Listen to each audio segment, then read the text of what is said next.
ప్రభుత్వానికి ప్రజలకు అనుసంధానకర్తలు ఒక ప్రభుత్వం యొక్క ఇమేజ్ బిల్డింగ్ ప్రాసెస్లో బ్రాండ్ అంబాసిడర్సే మా ప్రభుత్వ ఉద్యోగులు.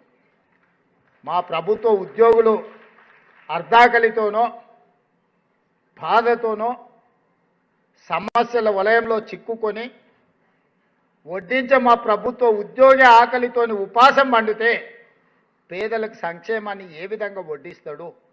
అందుకే మీరు ఆకలితోని ఉండొద్దు, మీరు అవమానాలతోని బ్రతకొద్దు, మీరు ఆత్మగౌరవంతో నిలబడాలి అనేదే నా యొక్క లక్ష్యము, నా యొక్క ఉద్దేశం.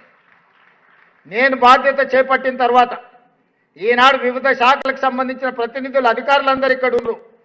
70,000 ప్రభుత్వ ఉద్యోగాలు తలలు లెక్కబెట్టి ఎల్బీ స్టేడియంలో నియామక పత్రాలు అందించిన మీ ఉద్యోగాలే కాదు, ఈరోజు 70,000 మందిని అదనంగా ప్రభుత్వంలో రిక్రూట్ చేస్తే ఎంత ఆర్థిక భారం ఈ ప్రభుత్వం మీద పడి ఉంటుందో మీరు ఒకసారి ఆలోచన చేయండి.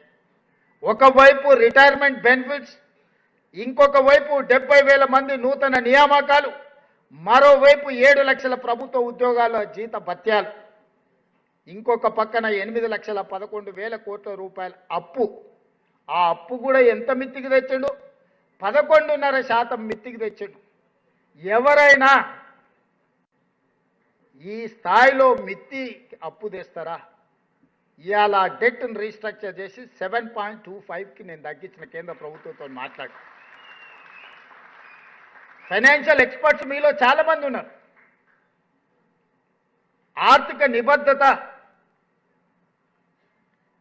ఆర్థికపరమైన అంశాలలో ముందు జాగ్రత్త, ముందు చూపు, అనాలోచితమైన చర్యల వల్ల 11.50 కొన్ని లోన్లు అయితే 11.90 రేట్కి వడ్డీలకు తీసుకొచ్చి ఈ ప్రభుత్వం మీద భారం మోపితే పదే పదే ఢిల్లీకి వెళ్ళి అధికారులను, మంత్రులను కలిసి డెట్ రీస్ట్రక్చర్ చేయించి తక్కువ కాలం ఎక్కువ మిత్తితో ఉన్న అప్పులను ఎక్కువ కాలం తక్కువ మిత్తితోని మార్చి ఈరోజు ఆర్థిక వెసులుబాటు కల్పించడానికి సంపూర్ణమైన ప్రయత్నం చేస్తున్నాం. కొద్ది కొద్దిగా మనం తెచ్చుకోగలుగుతున్నాం.